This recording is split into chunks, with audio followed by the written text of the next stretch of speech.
Olá, esse é mais um vídeo de colaboração entre o canal Revolução Industrial Brasileira e o canal do professor Paulo Gala, da Fundação Getúlio Vargas de São Paulo. Nós vamos abordar nesse vídeo de hoje um assunto da mais absoluta importância e muito polêmico, a questão fiscal brasileira. Quem nunca ouviu na Globo News, no Estado de São Paulo, na Folha de São Paulo, é bom dar o nome aos bois, né? Quem nunca ouviu aquela ladainha que diz o seguinte: o Estado não pode gastar mais do que arrecada. Por quê? Porque o Estado é igual a uma família. Se você gasta mais do que arrecada, você vai precisar apertar o cinto no fim do mês para pagar as suas contas. Então você precisa pagar tudo para depois começar a voltar a viver. Isso é um reducionismo absurdo. E nós hoje estamos entrando num contexto no Brasil em que isso sequer tem mais alguma similaridade com a verdade. Talvez eu esteja sendo exagerado, talvez eu esteja sendo um pouco apaixonado, porque isso é um assunto que mexe muito com todo mundo que se preocupa com as questões do desenvolvimento. Porém, repare bem, hoje nós temos uma Selic, uma taxa básica de juros em queda, que leva, portanto, a dívida pública do Brasil a uma trajetória de queda. Por quê? Porque você tem a tomada de empréstimos regular do governo brasileiro para financiar o pagamento de dívidas antigas. Essa tomada de empréstimos, em geral, ela é indexada, ou seja, ela vai ser precificada de acordo com a taxa básica de juros, que é a Selic. Ora, se ela está em queda, será que então a trajetória futura da dívida também não está em queda? Será que então o nível de dívida pública brasileira não vai cair no futuro próximo? E se é assim, será que nós não estamos demasiadamente asfixiados do ponto de vista fiscal? E se é assim, será que nós não estamos deixando de investir com dinheiro público naquilo que poderia recuperar a nossa economia e nos tirar desse buraco de estagnação?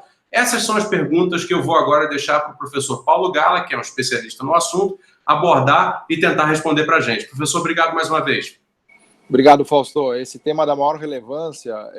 Eu vou até dividir em 3 partes, porque tem muita coisa para a gente discutir, né? Acho que os 3 aspectos mais importantes são, primeiro, a questão da necessidade de investimento, desculpe, a necessidade de investimento que o Estado tem, né? De que ele precisa fazer investimento em saúde, em educação e infraestrutura, especialmente em países pobres e desiguais. Então, esse é o primeiro ponto para abordar. O segundo é a questão da dívida pública, né? Todos os estados emitem dívida pública, o mundo inteiro está muito endividado, a maioria, 95% dos países do mundo estão com déficit primário, ou seja, gastam mais do que arrecadam hoje, né? E ninguém quebrou. Então esse é o segundo ponto para destacar.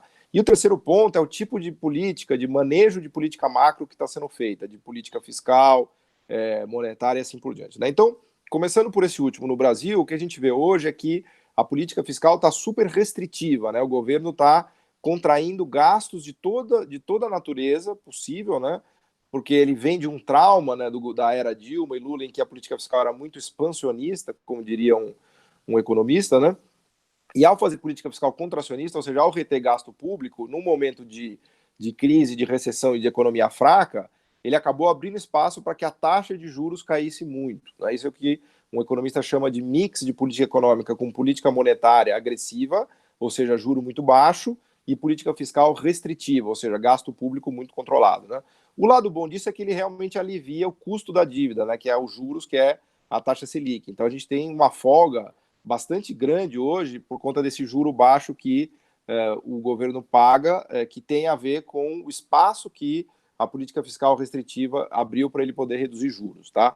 Estou exagerando um pouco no economês, mas é só para dizer que esse corte de gastos excessivo, ele ajuda a derrubar os juros, né? Então ele tem esse lado bom, né? Porque o custo da dívida cai muito e a taxa de juros no Brasil, de fato, finalmente caiu. A gente está com Selic aí 5% ou até mesmo abaixo, né? Então esse é o primeiro ponto. O problema dessa análise ainda, nesse primeiro ponto, é que, e esse é um problema que eu acho que o governo tem, de acreditar que ao controlar gasto público, tudo mais se resolverá, ou seja, o crescimento vai brotar, todas as coisas vão brotar da economia naturalmente porque você cortou gasto público. Não é assim que funciona, né? E aí o que eu queria destacar, um segundo aspecto que eu falei ali no começo. O Estado precisa, sim, fazer investimento em alguns setores, por exemplo, infraestrutura. O investimento em infraestrutura ele é basicamente feito por investimento público no mundo inteiro. Infraestrutura, rodovia, ferrovia. Você pode usar PPP? Pode, mas o grosso, vamos dizer assim, o cavalo de batalha do investimento de infraestrutura é público. Então o Estado não pode sair disso. No Brasil a gente está em mínima histórica de investimento público, né? Educação e saúde, mesma coisa, porque é o acesso oportunidades que as pessoas precisam. Então, educação e saúde para a população de mais baixa renda, menos favorecida, é fundamental. Se o governo sair disso, a iniciativa privada não vai entrar, por um motivo muito simples, porque não dá lucro, né? Não dá lucro, né? Se você fizer a conta, para níveis muito baixos de pobreza, não é lucrativo para a iniciativa privada investir em educação e saúde. Então, isso também é chave, né? E a terceira questão que eu mencionei, que é da dívida pública, né? Só para não esquecer e sem querer me alongar demais, o espaço de emissão de dívida pública de um governo é infinitamente maior do que de uma família, porque a dívida pública é o lastro da poupança de todo mundo. Então, o título mais líquido e mais demandado que existe em qualquer economia do mundo é dívida pública. Então, todo mundo demanda dívida pública o tempo todo, porque as poupanças das pessoas e das empresas vão, em última análise, sempre estacionar em dívida pública. É claro que tem uma hierarquia, né? A dívida pública brasileira tem menos qualidade do que a dívida pública americana, que todo mundo quer, né? Mas com isso eu só estou destacando o ponto que a capacidade de endividamento dos estados é gigantesca, para não dizer quase infinita, né? Basta você ver, o Japão hoje tem 200% do PIB de dívida pública, paga o menor juro do mundo. Os Estados Unidos já foi para cima de 100% de dívida pública sobre PIB. Todos os europeus têm mais de 120% de dívida pública sobre PIB. Então, existe um espaço, né, muito grande para o Estado emitir dívida pública que não tem nada a ver com o orçamento familiar, né? Então, confundir a administração macroeconômica e a gestão de dívida pública com a administração do orçamento familiar é um erro grosseiro, né? Há uma diferença gritante, né? Sim, existe e, bom, infelizmente eu acho que, inclusive por razões políticas, né, investe-se muito em propagar esse tipo de redução, esse tipo de interpretação grosseira, né, da realidade. Eu queria trazer outro ponto que é o seguinte, existe também a questão da emissão da moeda, né? Virou um tabu, né? Não se pode emitir mais moeda, tem que se trabalhar com aquela moeda que se tem. Pode explicar para a gente qual é a relação entre crescimento e decrescimento do PIB, né, da economia, e a possibilidade do governo de sim emitir mais moeda e que reflexos isso poderia ter em assuntos como, por exemplo, inflação, que é a perda do valor do dinheiro, ou também, por exemplo, na questão da aumento ou diminuição da demanda, picos de demanda que podem provocar também choques na oferta. Que tipo de relações a questão da emissão da moeda poderia trazer nesse nosso contexto? A gente tem um exemplo maravilhoso pós-crise de 2008, em que os bancos centrais, os principais bancos centrais do mundo, emitiram mais de 15 trilhões de dólares para salvar os bancos e para deixar o sistema mais líquido, né? E isso provocou zero inflação, né? A gente está com inflação aí na mínima, praticamente mínima histórica, né? Então, essa ideia de que impressão de moeda causa necessariamente inflação é uma ideia completamente equivocada, né? A impressão de moeda, em geral, ela abastece a demanda por liquidez do sistema. Então, se as empresas querem ficar mais líquidas, as pessoas, as famílias, os bancos, eles demandam liquidez e o Banco Central imprime mais moeda para abastecer essa demanda por liquidez, né? A moeda é um ativo totalmente líquido que liquida qualquer contrato por definição, daí vem o valor dela. Então, quando um Banco Central e um governo imprime mais moeda, o que ele faz é reduzir a taxa de juros, né? Se ele coloca mais moeda no sistema do que as pessoas querem, o que ele faz é pressionar para baixo a taxa de juros de curto prazo, né? Que no Brasil é a Selic. Ao fazer isso, eventualmente, ele pode estimular um aumento de tomada de crédito, de endividamento, de alavancagem, e, eventualmente, esse aumento de alavancagem e endividamento pode ativar a economia e, eventualmente, lá no final, pode gerar inflação. Mas repara, Fausto, que tem um circuito longo, né, que tem que ser percorrido para que a impressão de moeda cause inflação, né? Então, a impressão de moeda tem a ver com liquidez, com a situação de liquidez da economia e com o nível da taxa de juros de curto prazo. Aí os governos vão manejando isso.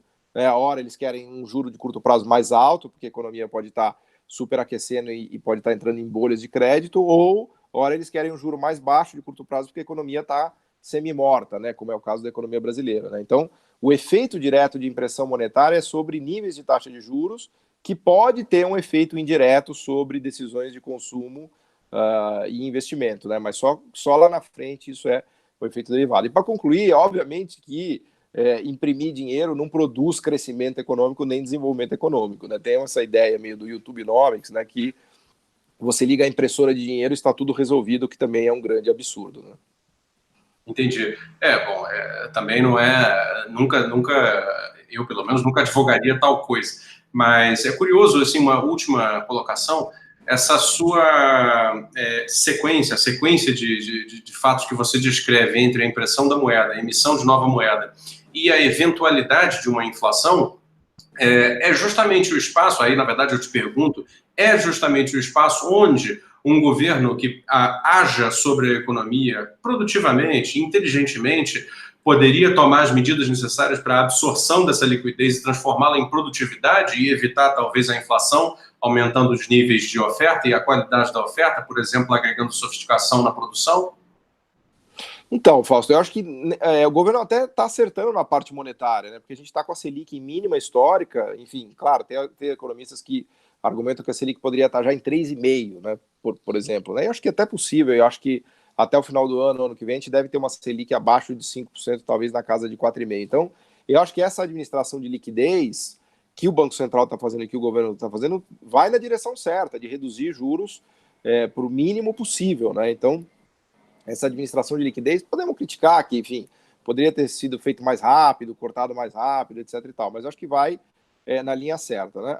Isso é uma coisa, né? Agora, outra coisa é o investimento público em infraestrutura, que não tem nada a ver com a administração de liquidez, de política monetária, de moeda, nada disso. Tem a ver com a decisão orçamentária de se separar recursos para fazer investimentos em infraestrutura, educação e saúde. O governo tem plenas condições de fazer isso, basta que ele negocie com o Congresso, eu acho que é o que ele deveria estar fazendo, né? Deveria ser uma prioridade absoluta do governo o investimento em infraestrutura, em educação e saúde, ainda mais nesse momento em que a economia está com muita ociosidade, né?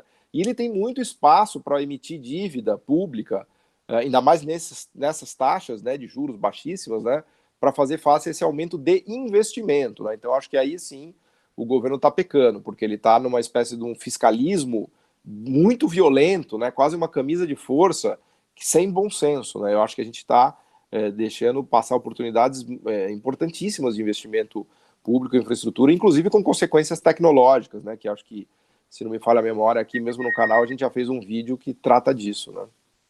Perfeito. Paulo, o assunto é sensacional, é muito interessante. Acho que todo mundo que vê esse vídeo vai aprender muito com o nosso diálogo e com as suas informações. Queria te agradecer mais uma vez por mais essa entrevista e deixar aberto para você fazer suas considerações finais a partir de agora.